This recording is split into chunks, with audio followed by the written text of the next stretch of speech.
누가복음 7장 11절에서 17절 말씀입니다. 신약의 101페이지 제가 먼저 봉독합니다. 그 후에 예수께서 나인이란 성으로 가실새 제자와 많은 무리가 동행하더니 성문에 가까이 이르실 때에 사람들이 한 죽은 자를 메어나오니 이는 한 어머니의 독자요 그의 어머니는 가보라. 그 중에 많은 사람도 그와 함께 나오거늘 주께서 가부를 보시고 불쌍히 여기사 울지 말라 하시고 가까이 가서 그 간에 손을 대시니 맨 자들이 서는지라. 예수께서 이르시되 청년아 내가 네게 말하노니 일어나라 하시네. 죽었던 자가 일어나 앉고 말도 하거늘 예수께서 그를 어머니에게 주시니 모든 사람이 두려워하며 하나님께 영광을 돌려 이르되 큰 선지자가 우리 가운데 일어나셨다 하고 또 하나님께서 자기 백성을 돌보신다 하더라. 예수께 대한 이 소문이 온 유대와 사방에 두루 퍼지니라. 아멘. 아멘. 오늘 우리 아마 동일본 대지진 1년 되는 날입니다. 지금 1년이 지났지만 지금 많은 일본 국민들이 더군다나 동경 쪽으로 거주하는 수많은 일본의 국민들이 다시 일어날 수밖에 없다고 믿고 있는 지진 때문에 지금 두려움에 떨고 있습니다. 두려움과 공포에 떨고 있는 이 일본 땅에 이 일본 국민들에게 오늘 우리 주님의 음성을 들을 수 있기를 원합니다. 이 일본에 사는 수많은 우리 일본 국민들이 주님께서 울지 말라, 두려워 말라는 주님의 음성이 들려지기만을 간절히 소원합니다. 아멘. 우리가 이렇게 살아가다 보면은요, 때로는 두려움과 절망에 사로잡힐 때가 있습니다. 우리의 앞길에 어떤 높은 담이 가로놓여서 도저히 뛰어넘을 수 없는 절망감 속에서 우리가 탄식할 때가 있습니다. 그러나 우리에게는 언제나 하늘에 뚫려 있다는 사실을 알아야 합니다. 잊어서는 안 됩니다. 죽을 것 같은 절망의 깊은 터널 속에 내가 지금 들어가 있다 할지라도 하나님은 그곳에 눈길을 주시고 손을 내밀어 주신다는 사실을 기억하시기 바랍니다. 실패와 낙심과 절망, 통곡할 수밖에 없는 날이 누구에게나 있습니다. 오늘 말씀을 통해서 하나님은 저와 여러분에게 무엇을 주시려고 할까요? 하나님을 찬양하고 주님이 베풀어 주신 그 은혜에 감사해서 예배의 자리에 나온 저와 여러분들에게 오늘 이 귀한 성수주의를 지키는 저희들에게 우리 예수님은 무엇을 주시기를 원하고 계실까요? 오늘 우리 예수님께서는요, 가부의 죽은 아들을 살리셨다는 말씀입니다. 나인이라는 성의 과부는요, 그나마 아들이 있었기에 아들이 그나마 생계를 감당했을 것입니다. 그런데 그 아들이 죽었습니다. 가부에게 들이닥친 이 엄청난 불행 앞에 이 가부는 정말 완전한 삶의 소망을 완전히 잃어버렸을 것입니다. 우리는 오늘 하나님의 말씀을 들으면서 저와 여러분이 이 땅을 살아가면서 필연적으로 겪으면서 살아갈 수밖에 없는 이런 현실을 이겨나갈 수 있도록 생명을 주시는 말씀입니다. 하나님은 오늘 말씀을 통해서 저와 여러분에게 지금 현실, 우리의 삶 속에 있을 수밖에 없는 그 모든 것들을 이길 수 있는 힘을 주실 줄을 믿습니다. 이 나인성의 이 가부는요, 아들이 유일한 소망이었고 삶의 힘이었을 것입니다. 그런데 이 아들이 죽음과 함께 이 가부 안에 있던 소망도 죽고 말았어요. 앞날에 소망이 사라진 것처럼 괴로운 것은 없습니다. 차라리 몸이 아픈 건 괜찮아요. 나을 수 있다는 소망이 있어요. 마음이 아픈 건 괜찮아요. 이 마음 또한 언젠간 나아지겠지, 괜찮겠지. 소망이 있어요. 그러나 우리에게 소망이 사라진다는 것은 불행한 일입니다. 견딜 수 없는 것입니다. 바라볼 게 없기 때문이에요. 우리 이경자 권사님, 히라야마 집사님을 위해서 눈물로 기도했습니다. 소망이 있습니다. 왜요? 하나님께서 고쳐주실 것이라는 소망이 있어요. 그래서 우리는 살아갈 만합니다. 바라볼 게 있기 때문에. 그런데 사실 우리가 사랑하는 사람을 잃으면은요, 한 가지를 잃었음에도 불구하고 다 잃어버린 것처럼 느껴져요. 그렇지 않습니까? 예를 들어서 돈을 잃어버려. 돈을 잃었다고 생각해 보십시다. 근데 우리는 돈을 잃어버린 거 돈 한 가지만 잃었어요. 근데 우리 주위에 보십시오. 돈을 잃어버린 사람들이 한 가지만 잃었는데도 불구하고 모든 것을 다 잃어버린 것처럼 절망합니다. 가지고 있는 것에 대한 소중함보다도 잃어버린 것에 대한 아픔이 더 크기 때문이에요. 잃어버린 것에 대한 아픔이. 우리가 절망과 극한 아픔을 겪게 되면은요, 하나님이 계시면, 정말 하나님이 살아계시고 하나님이 나를 사랑한다면 이럴 수가 있을까 하고 불신을 하게 됩니다. 하나님에 대해서. 좋은 것으로 주시는 하나님으로 알고 있었는데, 선하신 하나님으로 알고 있었는데, 사랑이 많으신 하나님으로 알고 있었는데, 어려움을 만나고 고난을 만나고 불행을 겪으면은요, 좋으신 하나님, 사랑이 많으신 하나님은 보이지 않습니다. 하나님에 대한 믿음이 흔들리고 맙니다. 그래서 기도할 수가 없습니다. 예배 자리도 나오기도 싫고요, 찬양도 나오지 않습니다. 예배가 싫어져요. 사람 만나는 것이 싫어져요. 그래서 우리는 이러한 것들이 더욱더 우리들의 삶을 더 힘들게 하고 있다는 사실을 우리는 알아야 합니다. 이 나인성 가부는요, 남편을 이루는 얼마나 많은 눈물을 흘렸을지 짐작이 갑니다.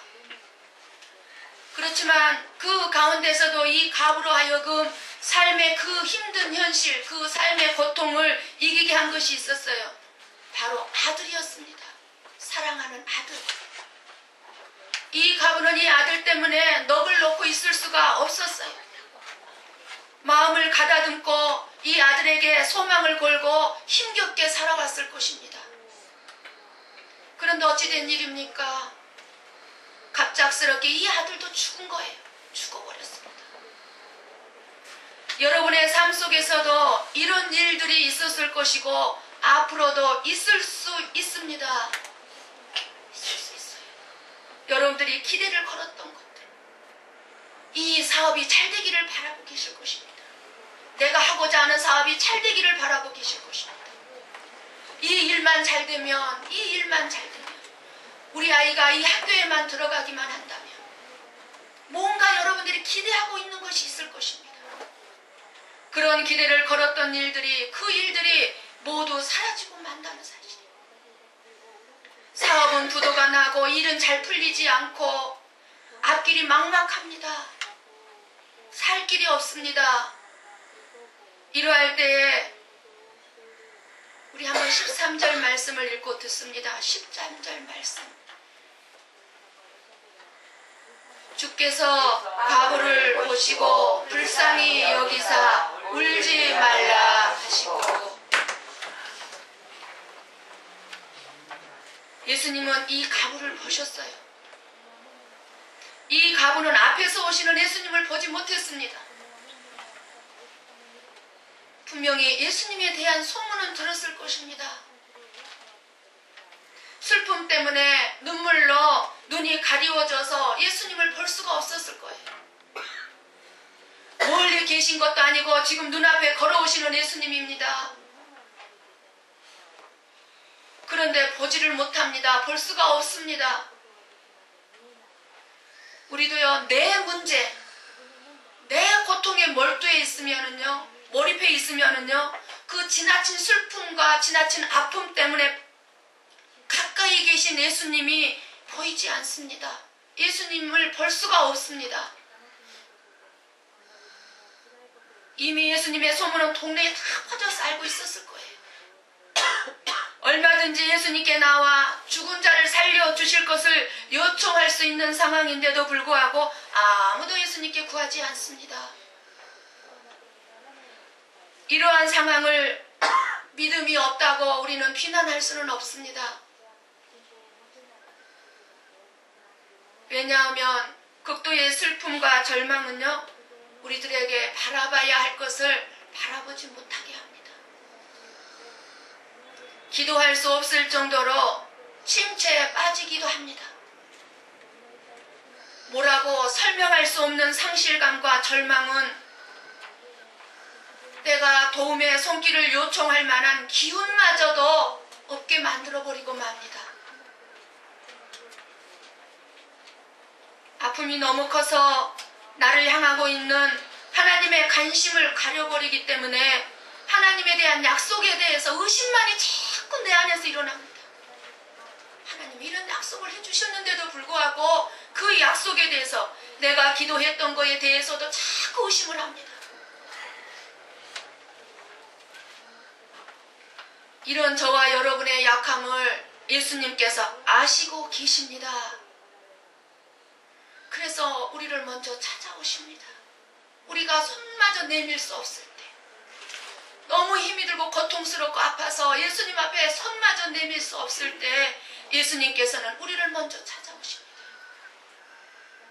주께서 가부를 보시고 불쌍히 여기사, 가부가 먼저 보지 않았어요. 가부가 먼저 나 좀 살려달라고 하지 않았어요. 예수님이 먼저 보시고 무엇을 보셨겠습니까? 울고 있는 가부.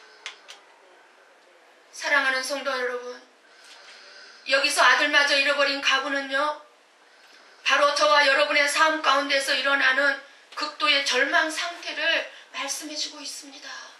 이 가부만의 일이 아니에요. 저와 여러분의 일이에요. 그때 예수님께서 만나주신다는 사실을 꼭 기억하시기 바랍니다. 세상 사람들은 절망 상태에 있는 사람들에게 별 관심 없습니다. 어려움 겪고 있나 보다. 이 정도예요. 가난하고 소망 없는 사람들에게 눈길도 주지 않습니다. 그러나 예수님은 언제나 그런 사람들에게 눈길을 두고 있다는 사실을 알아야 돼요. 그래서 주님의 눈길이 가는 곳에 우리의 눈길이 간다면 그거야말로 참으로 주님이 기뻐하는 눈길인 줄을 믿습니다. 오늘 본문의 내용은 사복음서 중에서요, 이 누가복음에만 나옵니다. 누가복음에만 누가가 기록해 놓은 말씀인데요, 누가는 오직 예수님은요, 바로 가난한 사람들, 돌아보지 아니하면 안 되는 그 사람들의 심정을, 예수님의 심정을 누가는 누가복음에 쭉 기록이 되어 있어요. 그래서 누가복음을 읽다 보면 예수님의 마음을 읽을 수가 있습니다. 어디에 예수님의 마음이 있는지.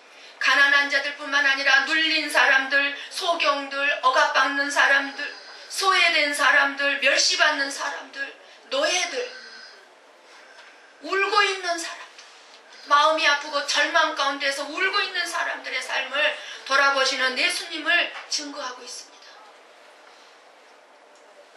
이 땅의 삶에서 고난받는 저와 여러분들의 삶의 구석구석까지 살펴주시고 구원하시는 분이심을 말씀합니다.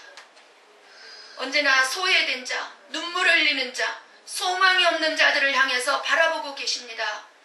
그리고 울고 있는 저와 여러분을 향해서 주님은 말씀하십니다. 울지 말라.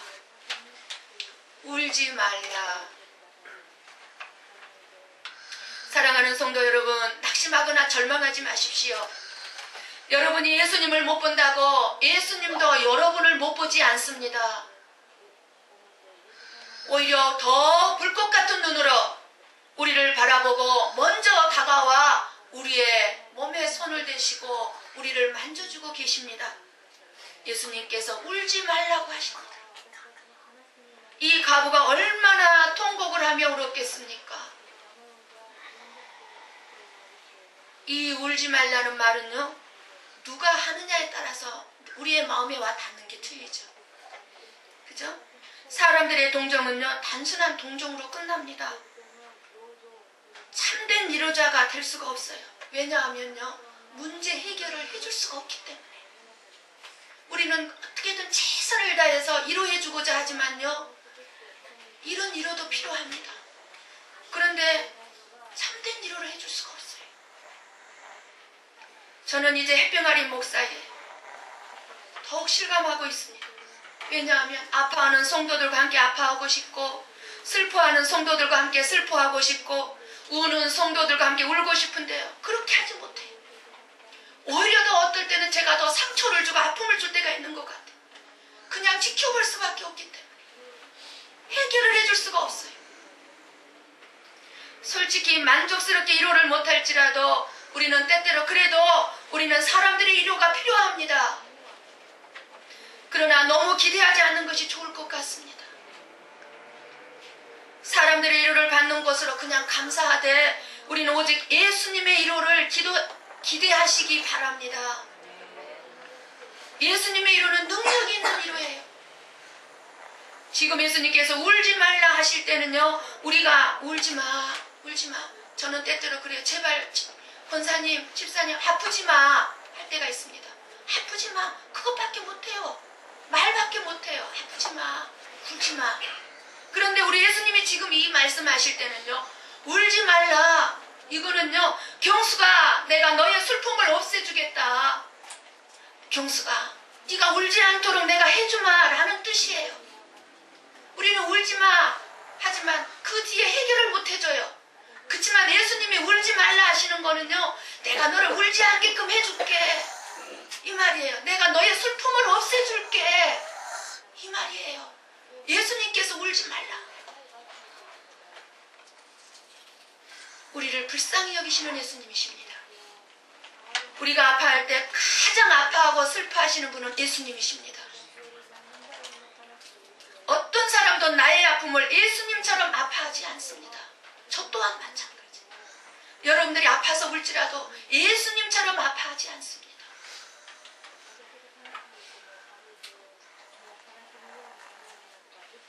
우리가 고통을 당할 때 더 힘든 것이 무엇 때문입니까? 이 고통을 함께할 사람이 없는 거 아닙니까? 내가 겪고 있는 고통을 나는 혼자라는 사실 때문에 더 고통스러운 거예요. 더 고통스러운 거예요. 그런데 예수님을 믿는다면 우리는 그런 생각을 하지 않아도 됩니다. 여러분은 절대 혼자가 아닙니다. 여러분은 지금 예수님과 함께 그 일을 겪고 예수님과 함께 그 짐을 지고 있는 것입니다. 우리는 아무도 내 마음 몰라, 나를 이해 못할 거야 라고 말을 합니다. 또 그렇게 생각하고 삽니다. 그러나 예수님은 아십니다. 예수님은 이렇게 말씀하고 있는 것입니다. 내가 안다. 네 마음을 안다. 네 마음도 아프지만 너의 마음이 아픈 것만큼 내 마음도 아프단다. 예수님이 이해하지 못할 고통은 이 세상에 아무것도 없습니다. 그래서 우리가 예수님을 제대로 알았더라면, 우리가 예수님을 제대로 안다면 도움이 필요할 때마다 우리는 주저없이 예수님께 나가 기도할 것입니다. 예수님의 위로가 필요하십니까? 위로의 주님이신 예수님께 나와 기도하십시오. 위로와 격려의 원천이 되시고 근본이 되시는 예수님께 기도하시기를 바랍니다. 우리의 눈물을 그치게 하실 분은 예수님밖에 없습니다. 누구의 위로도 우리의 슬픔과 눈물을 멈출 수가 없습니다. 그러나 예수님이 우리에게 다가오시면 우리의 눈물이 그쳐지고 인생의 희망찬 소망의 날이 시작될 것입니다. 사랑하는 성도 여러분, 예수님께서 과부에게 울지 말라고 하신 말씀은요, 단순한 위로의 말이 아니에요. 빈 말이 아니에요. 그냥 한 말이 아니에요. 할 말이 없어서 하신 말씀이 아니에요. 예수님이 말씀하시니 가부가 울 원인이 사라졌고 가부의 눈물은 변하여 기쁨이 되었습니다. 이렇게 예수님은 흐르는 눈물만 닦아주는 예수님이 아니라 눈물을 흘릴 수밖에 없는 근본 원인을 없애주신다는 사실을 우리는 알아야 합니다. 우리 한번 14절을 읽고 듣습니다. 14절 말씀입니다. 가까이 가서 그 관에 손을 대시니 맹자들이 서는지라 예수께서 이르시되 청년아 내가 내게 말하노니 일어나라 하시매. 인생의 모든 문제를 해결할 수 있는 예수님, 죽음의 문제를 해결할 능력이 있으신 예수님께서 죽은 아들에게 일어나라 명령하니까 그 명령대로 아들이 일어나 앉은 후에 말을 하기까지 했다고 하였습니다. 죽음을 가져가고요 생명을 주셨습니다. 예수님은 우리에게 다가오셔서 우리를 괴롭히는 것, 우리를 힘들게 하는 것, 안 좋은 것, 나쁜 것은 다 가져가시고요 대신 우리에게 좋은 것을 주시는 줄 믿습니다. 어떤 안 좋은 것이라 할지라도 일단 예수님의 손에 넘겨드린다면 예수님께서 맡아주시고 예수님의 손에서 바뀌어서 우리들에게는 좋은 것으로 주실 줄 믿습니다. 저와 여러분에게 있는 아픔들, 슬픔들, 우울한 것들, 더러운 것, 고통스러운 것들을 이 시간 예수님 앞에 다 고백하시고 예수님 앞에 내려놓으시고 이 시간 예배를 마치고 돌아갈 때에 예수님이 주시는 것, 가장 복되고 기쁜 것, 생명, 감사할 것들로 가득 채워서 돌아가시기를 바랍니다. 이 과부의 눈물이 기쁨이요, 기쁨으로 변했어요.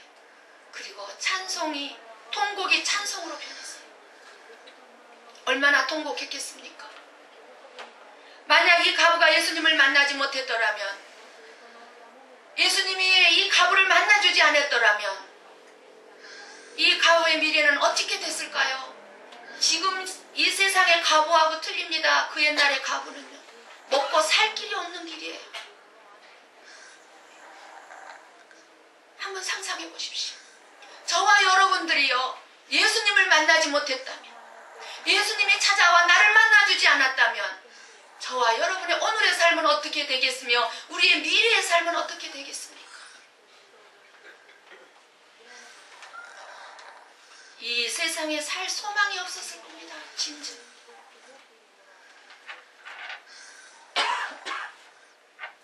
그러나 이 가부는 예수님을 만남으로 인해서 이 가부의 인생에 극적인 반전이 이루어졌습니다.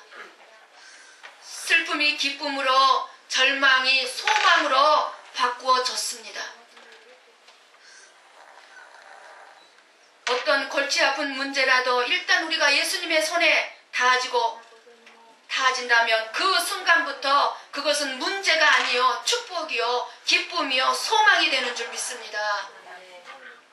하나님께서는 오늘 이 가부의 극도의 절망을 통해서 오늘 우리들에게, 저와 여러분에게 꼭 해주시고 싶은 말씀이 있습니다. 16절을 읽고 듣습니다.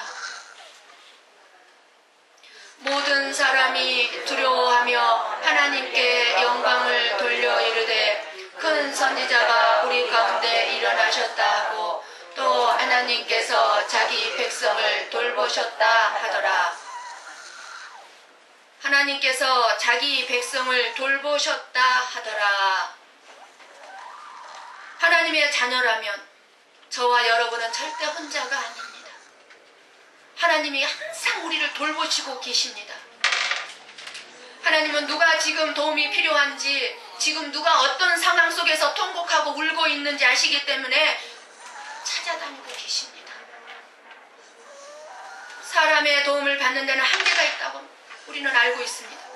형제나 가까운 친구가 이런 일을 당했다고 했을 때 우리가 어떻게 도울 수 있습니까?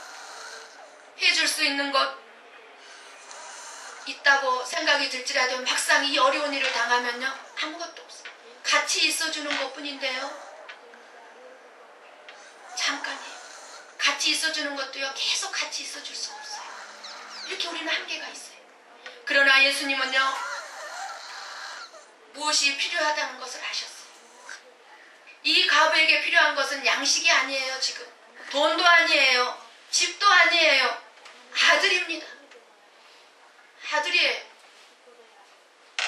예수님께서 죽은 시신 앞으로 가셔서 손을 대시고 죽은 자를 향해서 일어나라 말씀하십니다. 우리가 슬픔에 가리워서 예수님을 바라보지 못하는 그 순간에도 하나님 우리를 향해서 먼저 오시고 다가오십니다. 여러분의 인생은 지금 앞에 무엇이 인도하고 있습니까? 죽은 아들의 시신을 메고 가고 있는 것 같지 않습니까? 죽은 아들의 시신을 메고 가는 삶. 늘 내 삶이 어둡고 절망적이고 비관적이란 사실이에요. 극도의 절망 가운데서 눈물이 앞을 못 보게 하고 있습니다. 우리 주위에 수많은 사람들이, 지금 일본 땅에 수많은 일본의 국민들이 죽음, 슬픔, 아픔, 절망 가운데서 죄를 앞세워 가고 있습니다. 그 많은 사람들의 결국은 어떻게 되겠습니까? 사랑하는 성도 여러분, 오늘 이 시간에 우리가 할 수 있는 일은 무엇일까요? 우리의 사망의 짐, 우리의 무거운 짐을, 나의 비관적인 인생의 짐을 예수님의 손에 이 시간 다 내려놓으시길 바랍니다.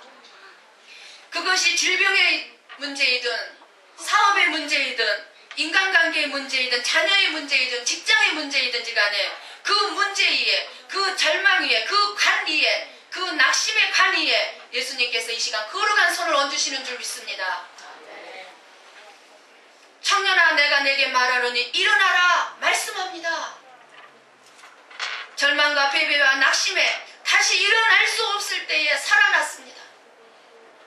내 생명을 살릴 수 있는 것도, 내 영혼을 살릴 수 있는 것도, 내가 죽음의 저지에 있다 할지라도 나를 살릴 수 있는 것도 예수님을 만나는 것이 바로 일어날 수 있고 살아날 수 있는 일입니다.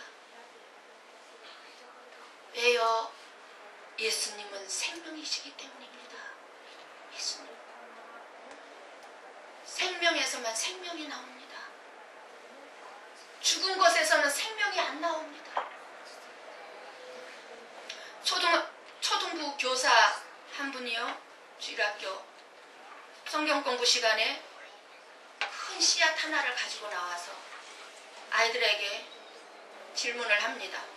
얘들아, 이 씨앗이, 여기 씨앗이 있는데 이 씨앗이 자라서 큰 나무가 되려면 무엇이 필요하겠니? 선생님이 질문을 했어요. 아이들이 너도 나도 손을 들면서 대답을 합니다. 선생님, 흙이 필요합니다. 흙이 제일 필요해요. 흙에 씨앗을 심지 않으면 그 씨앗이 자라질 못해요. 학생이 손 듭니다. 선생님, 물이 필요합니다. 선생님, 햇볕이 필요합니다. 너도 나도 다 정답을 얘기합니다. 자신있게 대답합니다. 모든 대답을 듣고 있던 선생님이 결론을 내려드립니다. 그런데 애들아, 이 씨앗은 삶은 거란다. 학생들이, 정답을 얘기했던 학생들이 허탈해합니다. 무엇을 얘기합니까? 삶은 씨앗에 아무리 흙이 있고 물이 있고 햇볕이 있다 할지라도, 영양분이 있다 할지라도 필요 없다는 것입니다. 삶은 씨앗에는. 무엇보다 중요한 것은 생명입니다. 생명 있는 씨앗이라야 우리에게 생명을 주는 것입니다. 예수님이 우리의 생명이십니다. 오늘 이 예배를 드리는 어떤 분들은 아마 지금 숨을 쉴 수 없을 정도로 아마 힘든 삶을 살고 계시는 분도 있을지 모르겠습니다. 그러나 이 시간 주님의 음성을 똑똑히 들으실 수 있기를 바랍니다. 오늘 말씀에 죽은 자의 시신을 메고 무덤으로 가는 많은 사람들이 생명이신 예수님을 만남으로 인해서 다시 나인이란 성으로 기뻐하며 돌아갑니다. 안산에 가면요, 안산 제1교회 고은 목사님이 계십니다. 저도 이 고은 목사님의 설교를 굉장히 즐겨 듣습니다. 많은 은혜를 받습니다. 우리 목회자 세미나에도 오셔서도 많은 간증을 해주신 목사님이신데, 이분이 전도사 시절에 산골 마을에서 작은 시골 교회 전도사로 섬기고 있을 때에 한 겨울에 한방눈이 펑펑 내리는 어느 겨울날 임신 8개월 된 사모님과 금식하기로 했습니다.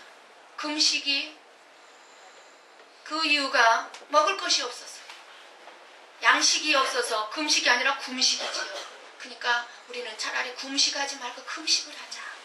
그래서 금식을 하면서 기도를 합니다. 근데 이 전도사님이 너무 마음이 아픕니다. 임신 8개월 된 사모에게, 아내에게 먹을 것을 대줄 수 없는 이 전도사님의 마음이 너무 아파서 가슴이 통곡에 눈물이 나옵니다. 가슴이 쓰립니다. 그런데 11시쯤 뭔가 이상한 느낌이 듭니다. 그래서 밤 11시쯤 돼서 문을 열고 보니까 문 앞에 쌀 한 말과 뗄 나무가 놓여 있습니다. 우리 금식 끝이다. 금식 끝이다 하고 그 즉시 그 밤에 밥을 지어 밥상을 차려놓고 앉으니까 눈물이 앞을 가립니다.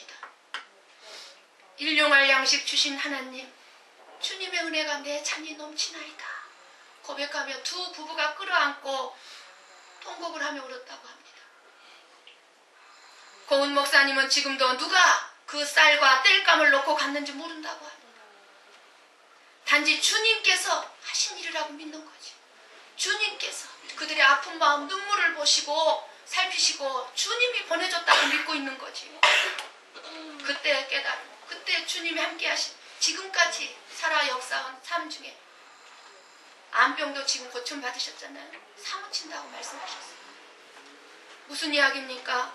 하나님은 반드시 하나님의 백성들의 그 눈물을 보시고 아시고 해결하셔서 그 눈물을 먹게 하시고 그 눈물 자국이 선명한 내 눈가에 예수님은 얼굴을 맞대시고 닦아주신다는 사실. 예수님을 앞에 모시면 우리의 인생이 달라집니다. 이 시간 예수님의 이름으로 선포합니다. 저와 여러분 앞에 놓여있는 모든 것을 예수님 뒤로 던져버립시다. 이 자리에 예수님 계신 예수님 앞에 내려놓으십시다. 그리고 예수님께 기도하십시다. 그러면 저와 여러분의 삶에도 놀라운 역사하심이 날마다 일어나게 될 줄을 믿습니다. 꼭 기억하시기 바랍니다. 예수님은 저와 여러분의 슬픔을 결코 예면하시는 분이 아니십니다. 겉으로는 웃고 있지만 속으로는 괴로워하거나 울고 있는 저와 여러분들을 보시면서 마음 아파하시고 저와 여러분의 끝없이 흐르는 눈물을 닦아주시는 분이심을 꼭 기억하시기 바랍니다. 저와 여러분의 힘들고 어려운 것을 다 지나가게 하시고 기쁘고 행복한 것으로 채워주셔서 저와 여러분의 삶의 현장이 생명으로 가득하게 채워주실 줄을 믿습니다. 이것을 믿으시기만을 예수님의 이름으로 간절히 축원드립니다. 기도하십시다. 여러분 마음에 있는 아픔이나 모든 것들, 안 좋은 것들은 다 내려놓으십시오.